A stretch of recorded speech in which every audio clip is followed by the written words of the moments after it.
Good morning, हरे कृष्णा। आज हम पाठ 3 ऐसे थे वे ये पढ़ेंगे। ये प्रेरक प्रसंग है। एक नन्हे नाम का बालक अपने साथियों के साथ स्कूल से घर लौट रहा था। रास्ते में आम का एक बाग दिखाई दिया। बच्चों का मन हुआ क्यों न उस बाग में जाकर फल तोड़कर खाए जाएं। सब बच्चे तैयार हो गए। नन्हे भी साथियों के साथ आम के बगीचे में गया।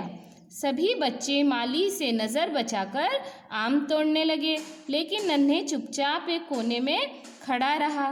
साथियों ने उकसाया, अरे अरे अरे बुद्ध सा क्यों खड़ा है नन्हे? तू भी क्यों नहीं 2-4 आम तोड़ लेता? लेकिन नन्हे के दिल ने चोरी से आम तोड़ने की आज्ञा नहीं दी। उसकी समझ में नहीं आ रहा था कि वह क्या करे। क्या होता है, एक बार बहुत से बच्चे स्कूल से घर लौट रहे थे। उसमें एक नन्हे नाम का बालक था।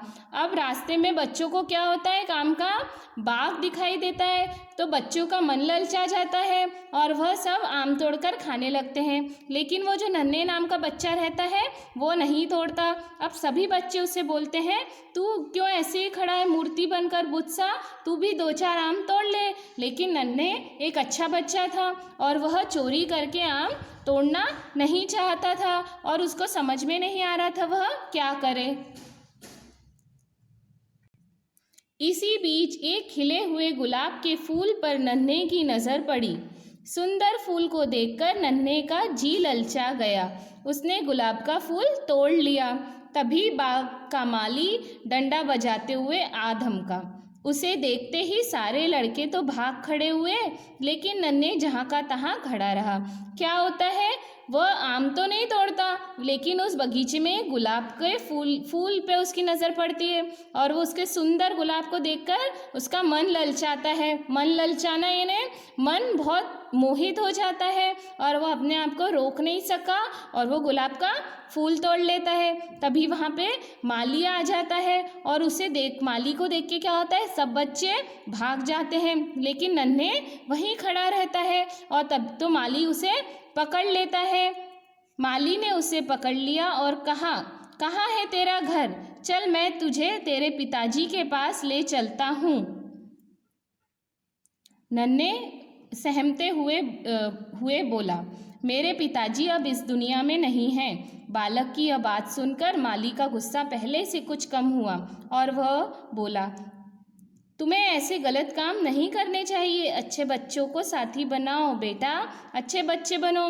माली उसका हाथ पकड़ लेता है और बोलता है, चलो मैं तुम्हारे घर ले चलता हूँ, मतलब पापा से शिकायत करने। तो नन्हे क्या बोलता है, मेरे पापा इस दुनिया में नहीं है। तो माली का गुस्सा कम हो जाता है और वो उसे समझाता है कि बेटा अच्छे बच्चे बनो और गलत काम नहीं करना चाहिए और हमें अच्छे बच्चों के साथ रहना चाहिए। नन्हे को लगा जैसे माली के रूप में सही राह बताने वाला कोई गुरु खड़ा है। उसने उसी समय तय किया, मैं अच्छा बच्चा बनूंगा। तो नन्हे को जो माली ने बताया उसको बात समझ में आई। जैसे गुरु अपने शिष्यों को शिक्षा देते हैं, वैसे ही माली एक गुरु के रूप में नन्हे को लगा और उसने उसी समय तय किया, अब मैं गलत काम नहीं करूंगा और अच्छा बच्चा बनूंगा। यह नन्हे कोई और नहीं बल्कि लाल बहादुर शास्त्री जी थे, जो आगे चलकर अपनी सच्चाई और ईमानदारी के बल पर भारत के दूसरे प्रधानमंत्री बने। तो वो बहुत सच्चाई और ईमानदारी के साथ ही काम करते थे और वह नन्हे जो है वो बड़ा होकर कौन बना, भारत के जो प्रधानमंत्री थे लाल बहादुर शास्त्री बने। वो संदेश, गलत कामों से दूर रहकर हमें अच्छे बच्चे बनना चाहिए। हमें कभी गलत काम नहीं करना चाहिए, अच्छे काम करना चाहिए, तभी हम अच्छे बच्चे बन पाएंगे, है ना।